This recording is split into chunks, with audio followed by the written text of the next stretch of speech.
అందరికీ నమస్కారం. 2 minutes, 3 minutes, 5 minutes ఇలాగే మాట్లాడతా ఇక్కడి నుంచి వీడియోలు. ఎక్కువసేపు నాంచడం, ఎక్కువ బోర్ కొట్టించను మీ అందరికీ కూడా. 2.0 దుర్గాప్రసాద్ 2.0 చూడబోతున్నారు ప్రతి ఒక్కరు. ఎందుకనంటే చాలా ఉత్సాహంగా పవన్ కళ్యాణ్ గారు ఈరోజు స్టేట్మెంట్ చూసిన తర్వాత చాలా ఉత్సాహం వేసింది. సేమ్ టైం జమ్మూ కాశ్మీర్లో మొన్న జరిగిన ఉగ్ర దాడిని చూసిన తర్వాత చాలా బాధేసింది. ఓ పక్కన సంతోషపడాలి, ఓ పక్కన బాధపడాలి అన్నట్టుగా ఉంది సిచ్యువేషన్ అయితే. ఎందుకంటున్నానంటే ఉగ్రదాడిలో ఉగ్రవాదులు ఏ టు జెడ్ మాట్లాడతా ఈ వీడియోలో అయితే మొత్తం కరెంట్ అఫైర్స్ అన్నీ మాట్లాడతా నాకు తెలిసినవన్నీ. సో ఉగ్రదాడిలో ఉగ్రవాదులు అడిగింది ఏంటంటే వాళ్ళు మన యూనిఫామ్ వేసుకొచ్చారు. మన ఆర్మీ జవాన్స్ ఏదైతే యూనిఫామ్ కోడ్ వాడతారో అదే కలర్ యూనిఫామ్ వేసుకుని ఆర్మీ జవాన్లా వచ్చారు. పాపం అక్కడ ఉన్న టూరిస్టులు అందరూ కూడా అన్ని మతాలు అన్ని కులాలకు చెందిన వాళ్ళు ఉన్నారు. వాళ్ళందరూ కూడా ఇలా మన ఆర్మీ జవాన్లు అనుకుని నవ్వుతా హాయ్ భయ్యా బోలో భయ్యా అని చెప్పేసి ఇలా మాట్లాడుతూ ఉన్నారు. వాళ్ళు కూడా క్వశ్చన్లు అడుగుతూ ఉన్నారు. వాళ్ళు మీ మతం ఏంటి అని చెప్పి అడిగారు. కులం గిలం ఏం అడగల, మీ మతం ఏంటి అని అడుగుతున్నారు. హిందూ అన్నవాడు గొప్పగా నేను హిందువుని అని చెప్పుకుంటాడు, అలాగే చెప్పుకున్నాడు. క్రిస్టియన్ అన్నవాడు గొప్పగా నేను క్రిస్టియన్ అని చెప్పుకుంటాడు, అలాగే చెప్పుకున్నాడు. అదే సేమ్ టైం ఒక ముస్లిం కూడా నేను ముస్లిం అని చెప్పుకున్నాడు. అయితే ముస్లిం అని చెప్పిన వాళ్ళని వాళ్ళు ఏదో సంథింగ్ అది చదవమని అంటే అది చదవలేని వాళ్ళని కాల్చి చంపేశారు, అంటే ముస్లిం కదా అబద్ధం చెప్తున్నాడని. హిందూ అని చెప్పిన వాళ్ళని, లేకపోతే నేను హిందూని కింద నుంచి క్రిస్టియన్కి కన్వర్ట్ అయ్యానని చెప్పిన వాళ్ళని కూడా ఆ ప్యాంట్లోది ఏమని రిలీజన్ చెక్ చేసి అవును వీళ్ళ హిందూవే అని చెప్పి చెక్ చేసుకున్న తర్వాత నిర్ధారించుకున్న తర్వాత కాల్చి చంపేశారు అత్యంత కిరాతకంగా. ఇది నేను చెప్పిందో మీరు చెప్పిందో లేకపోతే ఇవన్నీ అబద్ధాలు, ఇదంతా బీజేపీ సృష్టి, లేకపోతే ఇదంతా హిందువుల సృష్టి అని చెప్పే సో కాల్డ్ బ్రోకర్స్ ఉన్నారు. పాకిస్తాన్ వెళ్ళిపోండి మీరు దయచేసి. అలాంటి బ్రోకర్స్ అందరికీ కూడా మీకు కావాలంటే వెబ్సైట్ ఆన్లైన్లో వీడియోస్ ఉన్నాయి చూసుకోండి. యూట్యూబ్లో కానీ ట్విట్టర్లో కానీ ఏ సోషల్ ప్లాట్ఫామ్లో చూసుకున్నా సాక్షాత్తు అక్కడ లైవ్లో చూసిన చిన్న చిన్న పిల్లలు చెప్తున్నారు. పోయి పిల్లలు అబద్ధం చెప్తారా? చిన్న చిన్న పిల్లలు చెప్తున్నారు అక్కడికి వచ్చి వాళ్ళు ఏం అడిగారు అని చెప్పేసి. अरे मेरा आप ही रिलीजन क्या है बोल के पूछा, రిలీజన్ బోలే తో మేరా పప్పా హిందూ బోలే తో గోలీ మార్ దియా అని చెప్తారు. అంటే మీరు ఏ మతం అని చెప్పి అడిగారు, మేము హిందూ అని చెప్తే షూట్ చేసేసారు. మీరు ఏ మతం అని అడిగారు, నేను క్రిస్టియన్ అని చెప్తే షూట్ చేసేసారు. మీరు ఏ మతం అని అడిగారు, నేను ఒక ముస్లిం అని అంటే ఓకే నువ్వు ముస్లిమా అని చెప్పేసి వదిలేశారు. ఇది జరిగింది అక్కడ. చిన్న చిన్న పిల్లలు అక్కడ సాక్ష్యాల దారాలు లైవ్ లొకేషన్లో చూసిన పిల్లలు రక్తపు మడుగులో పడి ఉన్న వాళ్ళ ఫాదర్ను చూసి ఏడ్చుకుంటూ చెప్పిన మాటలు ఇవన్నీ కూడా చాలా హృదయ విదారక ఘటన జరిగింది. సో ఇంత జరిగిన తర్వాత కూడా దాన్ని వక్రీకరించేసి చాలామంది చాలాసార్లు చాలా విషయాల్లో రియాక్ట్ అవుతారు. మరి ఇప్పుడు ఈరోజు ఒక హిందూ చనిపోయాడు, చాలా తక్కువ మంది రియాక్ట్ అవుతున్నారు. ఒక క్రిస్టియన్ చనిపోయాడు, చాలా తక్కువ మంది రియాక్ట్ అవుతున్నారు. అదే ఒక ముస్లిం చనిపోతే ప్రతి ముస్లిం రియాక్ట్ అవుతాడు. నేను ఇక్కడ అడిగేది ఇండియాలో ఉన్న ముస్లిమ్స్ గురించి అనట్లా. ఇప్పుడు పాకిస్తాన్లో టెర్రరిస్టులు వచ్చి చంపింది కేవలం హిందువా ముస్లిమా అని చెప్పి చూసే. హిందూ కన్వర్టెడ్ క్రిస్టియన్ అయినా కానీ హిందువే అని చెప్పి చంపేశారు. అక్కడ హిందూని చంపేశారు కానీ ముస్లింని మాత్రం వదిలేశారు. ఇండియాలో ఉన్న ముస్లిమ్స్కి ఇటువంటి సాంప్రదాయం అయితే మన చుట్టుపక్కల మనం చూడం. కానీ కేవలం ఈ పాకిస్తాన్ టెర్రరిస్టులు ఎవరైతే ముస్లిం కమ్యూనిటీ ఉన్నారో వాళ్ళు మాత్రం ఇలాంటి కిరాతకాలు చేస్తారు. ఇది ఎంతవరకు కరెక్ట్? ఎప్పటికైనా ఏకం కండి. హిందూ అంటే ఒక క్రిస్టియన్ కన్వర్టెడ్ అవ్వచ్చు, హిందూ అవ్వచ్చు, లేకపోతే ఇంకా మిగతా మతాలకు సంబంధించిన ఏ ఒక్కరైనా సరే ఇండియాలో ఉండే ప్రతి ఒక్కరూ కూడా ఈరోజు ఒక క్రిస్టియన్ని చంపారు, ఈరోజు ఒక హిందూని చంపారు. రేపటి రోజున ఇండియాలో ఉండే ముస్లిము ఈ టెర్రరిస్ట్ ముస్లిం చంపడని చెప్పి గ్యారంటీ లేదు. ఒకవేళ నిజంగా చంపరు అనుకున్నా కానీ హిందువుల్ని క్రిస్టియన్స్ని ఇలాగా ముస్లిం కాని వాళ్ళని చంపడం కరెక్టేనంటారా? ఇండియాలో ఉన్న ప్రతి ఒక్కరూ ఆలోచించుకోండి. మీరు ఒక ఇండియన్ అయ్యుండి ఒక బీజేపీని విమర్శిస్తారు, మోదీ గారిని విమర్శిస్తారు. డైరెక్ట్ ఒక టెర్రరిస్ట్ వచ్చి కాల్చి చంపి మీ మోదీకి చెప్పండి అంటే మమ్మల్ని కాల్చేయండి అని చెప్పి లేడీస్ అడిగితే మీ మోదీకి చెప్పండి అనడం ఎంతవరకు కరెక్ట్? నిజంగా మీ గుండెల మీద వేసుకుని చెప్పండి. టెర్రరిస్ట్ అనేవాడు మతం చూడడం ఏంటి, కులం చూడడం ఏంటి?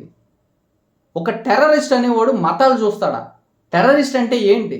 టెర్రరిస్ట్ అనేవాడు ఏ దేశానికి సంబంధించి అయినా కానీ ఇతర దేశాల మీద దాడులు చేస్తే దాన్ని ఏదన్నా వాళ్ళ స్వలాభం కోసమో, లేకపోతే బార్డర్లో ఇష్యూస్ కోసమో, లేకపోతే దేశాల మధ్య ఒప్పందాల కోసమో దాడులు జరుగుతాయి, లేకపోతే ఏదైనా చేస్తారు. కానీ కేవలం ఒక రిలీజన్ కోసం నువ్వు హిందువా ముస్లిమా అని చెప్పేసి అడిగి మరీ చంపేయడం ఎంత దారుణం. ప్రతి ఒక్కరూ ఏకం కండి. ఇండియాలో ఉన్న ప్రతి ఒక్కరూ ఇది ఏ హిందూ మీద జరిగిన దాడి కాదు, ఇండియా మీద జరిగిన దాడి, ఇండియాలో ఉన్న ప్రతి ఒక్కరి మీద జరిగిన దాడి. సో దీని గురించి రెస్పాండ్ అవ్వండి, ప్రతి ఒక్కరు రెస్పాండ్ అవ్వండి, మీ గలం ఇప్పండి, ధర్నా చేయండి, రాస్తారోకలు చేయండి. మేము అంతా ఇండియన్స్ అని చెప్పేసి చాటి చెప్పండి, మేమంతా భారతీయులు అని చెప్పి చాటి చెప్పండి. ప్రతి ఒక్కరు కూడా రోడ్ల మీదకి రండి, బయటికి రండి, కనీసం మీ నిరసన మీ ఆవేదన వ్యక్తం చేయండి బయటికి, ప్రపంచానికి తెలిసేలాగా. నరేంద్ర మోదీ గారు మాట్లాడుతూ ఈరోజు భూమి మీద ఎక్కడ దాక్కున్నా, అంటే ప్రపంచంలో ఎక్కడ దాక్కున్నా కానీ ఈ టెర్రరిస్ట్ ఎవరైతే ఈ దాడికి పాల్పడ్డారో వాళ్ళ 3-4 ఫోటోలు కూడా రిలీజ్ చేశారు. ఒక్కొక్కరికి 20 లక్షలు ఇస్తానో వాళ్ళు ఎక్కడ దాక్కున్నారో చెప్తే అని చెప్పి ప్రైజ్ మనీ కూడా ప్రకటించారు. వాళ్ళు ఏ మూల దాక్కున్నా, ఏ సందులో దాక్కున్నా ప్రతి ఒక్కరిని కూడా వెతికి పట్టుకుని కాల్చి చంపేస్తానని చెప్పేసి చెప్పాలంటే ఒక యుద్ధాన్ని ప్రకటించేశారు మోదీ గారు.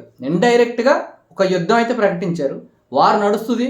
ఆ వారు కూడా ఒక ప్రపంచ యుద్ధంలాగా జరుగుతుందా, లేకపోతే పాకిస్తాన్ వరకు మట్టు పెట్టేసి ఊరుకుంటారా, లేదా ఇది ఎంతవరకు వెళ్తుంది అనేది భవిష్యత్తులో చూడాలి రాబోయే రోజుల్లో మనం. సో ఇంతవరకు ఇలా జరుగుతుంది. పంచాయతీరాజ్ నేషనల్ జాతీయ పంచాయతీరాజ్ దినోత్సవం ఈరోజు. అవి జరుపుకునే సమయంలో మోదీ గారు చేసిన వ్యాఖ్యలు అయితే ఖచ్చితంగా దెబ్బకు దెబ్బ అని కాదు, భవిష్యత్తులో పాకిస్తాన్ ఈ ఆలోచన, అంటే ఇలా చేసాం కదా పలానా టైంలో జమ్మూ కాశ్మీర్లో హిందువుల మీద, అలా చెయ్యాలి అనే ఆలోచన వస్తేనే విరోచనలు పట్టుకోవాలి. అలాంటి నిర్ణయాలు తీసుకుంటారు మోదీ గారు అని చెప్పి ఆయన మీద మాకు నమ్మకం ఉంది. ఖచ్చితంగా అక్కడ ఏదైతే పాకిస్తాన్కి వాటర్ వెళ్తుందో అది నిలపడంలో ఎటువంటి సందేహం లేదు, కరెక్ట్గానే చేశారు. ఫస్ట్ ఏదైనా ఆ దేశానికి మనం ఆర్థికంగా దెబ్బ కొట్టి ఆ దేశానికి ఏదైతే వీళ్ళు కేవలం మందుగుండి సామాగ్రి, వీళ్ళు యుద్ధ సామాగ్రి కొనుక్కోవడానికి వాళ్ళకి ఆర్థికంగా సపోర్ట్ ఇస్తుంది వాళ్ళ దేశం. సో ఆర్థికంగా సపోర్ట్ ఇచ్చే వనరులను దెబ్బతీయాలంటే ఖచ్చితంగా వాటర్ సోర్సెస్ ఆపేస్తే రాబోయే సంవత్సర కాలంలో పాకిస్తాన్ ఎడారైపోతుంది. మేజర్ 70% సింధు జలాలు ఏదైతే మనకి 70% పాకిస్తాన్కి ఇచ్చి 30% మాత్రమే ఇండియా వాడుకోవాలని చెప్పి ఒక ఒప్పందం 1960లో జరిగింది. ఆ ఒప్పందాన్ని ఇప్పుడు క్యాన్సిల్ చేశాడు మోదీ గారు. ఎందుకు చేశారంటే కవ్వింపు చర్యలు. పాకిస్తాను గుద్దగిలి జోల పడినట్టు ఏదో కవ్వింపు చర్యలు చేసి దానికి మాకు సంబంధం లేదు, ఈ అటాక్కి మాకు ఇది ఎవరో ISI వాళ్ళు చేశారు మాకు సంబంధం లేదని అంటే అందరూ ఒకటే. పాకిస్తాన్ అంటే ఉగ్రవాదులు, టెర్రరిస్టులు, ISI ప్రతి ఒక్కరూ కూడా అందరూ ఒకటే. ఆఖరికి ఆర్మీ కూడా పాకిస్తాన్ ఎవరైతే ఉంటారో సెక్యూరిటీ వాళ్ళంతా కూడా ఒకటే, పాకిస్తాన్ గవర్నమెంట్ కూడా ఒకటే. వీళ్ళందరి ఆలోచన ఒక్కటే, హిందూ అనేవాళ్ళు లేకుండా చెయ్యాలి అని చెప్పి పాకిస్తాన్ గట్టిగా ఫిక్స్ అవుద్ది. వాళ్ళ స్కూళ్ళల్లో పిల్లలకి అదే చెప్తారు, ప్రతి చోటన నమాజులు చేసుకున్న, మీటింగులు చేసుకున్న అవే చెప్తారు. ఎన్నో వీడియోలు చూస్తున్నాం మనం ఈరోజు. కానీ ఇంత దారుణానికి తెగబడతారని చెప్పి ఎవరూ ఊహించలేదు. సో సింధు జలాలు క్యాన్సిల్ చేశారు. ఇక్కడి నుంచి ఎడారి అయిపోద్ది పాకిస్తాన్ అయితే రాబోయే 1 ఇయర్లో. ఈ ఉక్రోషాన్ని తట్టుకోలేక మరిన్ని దాడులు చేయడానికి ఎక్కడ వీళ్ళకి సమాచారం ఇస్తారు ఇండియాలో ఉండి, పాకిస్తాన్లో ఉన్న చాలామంది ఇండియాలో ఉన్న వాళ్ళు అని చెప్పి 48 గంటల్లో ఇండియా నుంచి విడిచి వెళ్ళిపోవాలి, మీ పాస్పోర్ట్లన్నీ క్యాన్సిల్ చేస్తున్నామని చెప్పి ఒక నిర్ణయం తీసుకున్నారు. పాకిస్తాన్ నుంచి వచ్చిన వాళ్ళందరినీ కూడా ఇండియా వదిలి వెళ్ళిపోమని చెప్పారు మోదీ గారు. సో ఇవన్నీ కూడా గొప్ప విషయాలు. ఇక్కడ ఇండియన్ కాని వాడికి, భారతదేశంలో పుట్టి పెరగని వాడికి భారతదేశంలో ఉండే హక్కు కూడా లేదు. మరి భారతదేశంలో పుట్టి పెరిగి ఇతర దేశాల్లో ఉండొచ్చా అంటే, పరమత సహనం ఎలా పాటిస్తున్నామో ఇతర దేశాలు వెళ్ళినప్పుడు కూడా నా దేశాన్ని ప్రేమిస్తా, ఇతర దేశాలని గౌరవిస్తా అన్నట్టుగానే ఉండాలి. నా దేశం విడిచిపెట్టి వెళ్ళిపోయి నా దేశాన్ని విమర్శిస్తా అన్నా అది తప్పు. అదేవిధంగా నా దేశంలో ఉండి ఇతర దేశాలని విమర్శిస్తున్నాం, ఆ దేశాలు మనకేం హాని చెయ్యకపోయినా అన్నా అది తప్పే. ఇలా పాకిస్తాన్ లాగా మన దేశం మీద పడి మన దేశాన్ని అన్యాయంగా మన దేశ ప్రజల్ని హింసిస్తే ఖచ్చితంగా వాళ్ళని అనడంలో తప్పు లేదు, ఆ దేశాన్ని కూడా మనం దెబ్బ తీయడంలో తప్పే కాదు. ఇది తప్పు అంటూ మాట్లాడుతున్న సోకాల్డ్ ఎవరైతే బ్రోకర్స్ ఉన్నారో వాళ్ళందరూ కూడా వాళ్ళ స్వలాభం కోసం మాట్లాడుతున్నట్టే. ఏదో ఫేమ్ వస్తుందో, లేకపోతే వాళ్ళకి ఉన్న పెట్టుబడులో, లేకపోతే వాళ్ళకున్న సంథింగ్ ఏదో ఒకటి వాళ్ళ స్వలాభం కోసం మాట్లాడుతున్నట్టే. లేకపోతే బుర్ర బంద్ చేయక మాట్లాడుతున్నట్టే, లేకపోతే పిచ్చేవాళ్ళతో సమానం. సో అలాంటి వాళ్ళ గురించి పట్టించుకోవసరంలా. సో ఇది నేను చెప్పాలనుకునేది. ఈ ఉగ్రదాడిని అయితే తీవ్రంగా ప్రతి ఒక్కరూ ఖండించాలి. ఇది ఈరోజు కొంతమందితోటే ఒక 20 మంది 22 మందితో ఆగింది. రాబోయే రోజుల్లో వందలు వేలు లక్షల వరకు వెళ్ళదని ఎంతవరకు చెప్పం. నిజంగా ఒకసారి ఆలోచించుకోండి. ఇదే ఉగ్రదాడి పబ్లిక్ ప్లేసెస్లో జరిగితే ఎలా ఉంటుంది? ఇంకొక విషయం ఏంటంటే, చాలామంది మన చుట్టుపక్కల తెలుగు రాష్ట్రాల్లోనే ఉంటూ పాకిస్తాన్ జిందాబాద్ అనే వ్యక్తులు ఉన్నారు. అలాంటి వ్యక్తుల్ని కుక్కని కాల్చినట్టు కాల్చాలి, లేకపోతే వాళ్ళకి ఇండియాలో ఉండే హక్కు లేదని చెప్పి పాకిస్తాన్ పంపించేయాలి. అరే నా దేశంలో, నా భారతదేశంలో ఉంటూ నువ్వు పాకిస్తాన్ జిందాబాద్ అని చెప్పేసి ఎలా అంటావు? అలాంటి కుక్కల్ని ఇంకా ఇండియాలో ఎంకరేజ్ చేస్తూ వాళ్ళకి మళ్ళీ సీట్లు ఇచ్చి, మళ్ళీ వాళ్ళని ఎలక్షన్లో పోటీ చేపించి, మళ్ళీ వాళ్ళకి గెలిచి మన నెత్తి మీద ఎక్కి తొక్కుతూ ఉంటే, మన ట్యాక్సులు మన దెబ్బ తింటూ ఉంటే, పాకిస్తాన్ జిందాబాద్ కొడతా ఉంటే ఇంకా ఎంకరేజ్ చేస్తున్న ఈ కాంగ్రెస్ పార్టీని అనాలి. సో ఇలాంటి వాళ్ళందరినీ కూడా విడిచిపెట్టే ప్రసక్తి లేదు. రాబోయే రోజుల్లో ప్రతి ఒక్కరికి కూడా భవిష్యత్తులో దెబ్బకి దెబ్బ తీయాలి. కాశ్మీరు మనది, అది డెవలప్ అవుతుంది. కాశ్మీర్లో జనాలు ముస్లిమ్స్ కూడా పాకిస్తాన్ వాళ్ళని వ్యతిరేకిస్తున్నారు. ఇండియా ఎలక్షన్ జరిపిన తర్వాత కాశ్మీర్ డెవలప్ అవుతుంది, కాశ్మీరియన్స్ని కూడా బాగా చూసుకుంటున్నాడు నరేంద్ర మోదీ గారు అని ఉక్రోషంతో, కేవలం ఇండియా డెవలప్ అవుతుందని ఉక్రోషం తట్టుకోలేక ఇలాంటి కవ్వింపు చర్యలు చేస్తుంది పాకిస్తాన్. సో ఇది ఈ వీడియో నేను చెప్పాలనుకునేది ఉగ్రదాడి గురించి. తర్వాత విషయానికి వస్తే, పవన్ కళ్యాణ్ గారు ఈ పంచాయతీరాజ్ శాఖ మంత్రి కింద ఉండి ఆయన గొప్ప గొప్ప నిర్ణయాలే తీసుకోవడం కాకుండా ఆయన ఒక స్టేట్మెంట్ ఇచ్చారు ఈరోజు. అదేంటంటే, నేను పంచాయతీరాజ్లో అవినీతి అక్రమాలన్నీ బయట పెట్టాలి, దానికి నా పూర్తి మద్దతు ఉంటుంది. మీరందరూ కూడా ఎంతోమందిని ట్రాన్స్ఫర్లు చేసి, ఎంతోమందిని ఉద్యోగాల నుంచి పీకేసాం, అయినా కానీ ఇంకా కొలాప్స్ అయ్యి అవినీతి అక్రమాలకు పాల్పడుతున్నారు. గత ప్రభుత్వాలే చేసినట్టు ఇప్పుడు చేస్తున్నారు. అలాంటి వాళ్ళందరూ కూడా వెతికి పట్టుకోండి, ప్రతి పుట్లో దాక్కున్న ఎలకని బయటికి తీయండి, అవినీతి అక్రమాలకి అడ్డుగోడ కట్టండి అని చెప్పేసి పవన్ కళ్యాణ్ గారు చెప్పడం జరిగింది. నేను ఒక జన సైనికుడిగా పవన్ కళ్యాణ్ గారు ఆశయాల సిద్ధాంతాలు పాటించే వ్యక్తి కదా, నా ఉండి నియోజకవర్గంలో రఘురామకృష్ణరాజు గారి ఆశయాలు సిద్ధాంతాలు పాటించే వ్యక్తిగా, రఘురామకృష్ణరాజు గారి అడుగుజాడల్లో నడిచే వ్యక్తిగా, చంద్రబాబు నాయుడు గారి సారథ్యంలో కూటమి ప్రభుత్వంలో ఉన్న పవన్ కళ్యాణ్ గారు చెప్పిన ప్రతి మాటని తూచా తప్పకుండా పాటిస్తూ ఖచ్చితంగా రాబోయే రోజుల్లో నా వంతు కృషి, ఒక నియోజకవర్గ స్థాయి వ్యక్తి దగ్గర నుంచి కూడా ఒక పంచాయతీలో ఒక వార్డు మెంబర్ స్థాయి వ్యక్తి ఎక్కడ అవినీతి చేసినా కూడా నేను ఖచ్చితంగా పబ్లిక్లో పెట్టి ఖచ్చితంగా పవన్ కళ్యాణ్ గారి దృష్టికి తీసుకెళ్తా, మా ఎమ్మెల్యే రఘురామకృష్ణరాజు గారి దృష్టికి తీసుకెళ్తా, కూటమి ప్రభుత్వంలో ఉన్న చంద్రబాబు నాయుడు గారి దృష్టికి కూడా తీసుకెళ్తా అని చెప్పి నేను హామీ ఇస్తున్నా. ఎందుకు చెప్తున్నానంటే, ఈ పిలుపు ఎప్పుడు వస్తుందా అని చెప్పి ఎప్పుడెప్పుడు వస్తుందని మేము వెయిట్ చేస్తున్నాం పవన్ కళ్యాణ్ గారి దగ్గర నుంచి. మీకు నేనున్నాను, అవినీతి అక్రమాలు బయట పెట్టండి, గత ప్రభుత్వాలు ఏం జరిగినాయి అంటే అంతకన్నా చెప్పాల్సిందే ఉంది. ఇప్పటికే నేను ఎన్నో మాట్లాడుతున్నా అని చెప్పి చాలామంది నా మీద ఉక్రోషంతో ఉన్నారు, చాలా కవ్వింపు చర్యలు చేస్తున్నారు. ఇప్పుడు పాకిస్తాన్ ఎలా చేస్తుంది ఇండియా మీద, అలాగా నా మీద చేస్తున్నారు. సో వాళ్ళందరికీ కూడా చరమగీతం పడి వాళ్ళందరూ నోరు మూపించే విధంగా ఈరోజు పవన్ కళ్యాణ్ గారి స్టేట్మెంట్ వచ్చింది.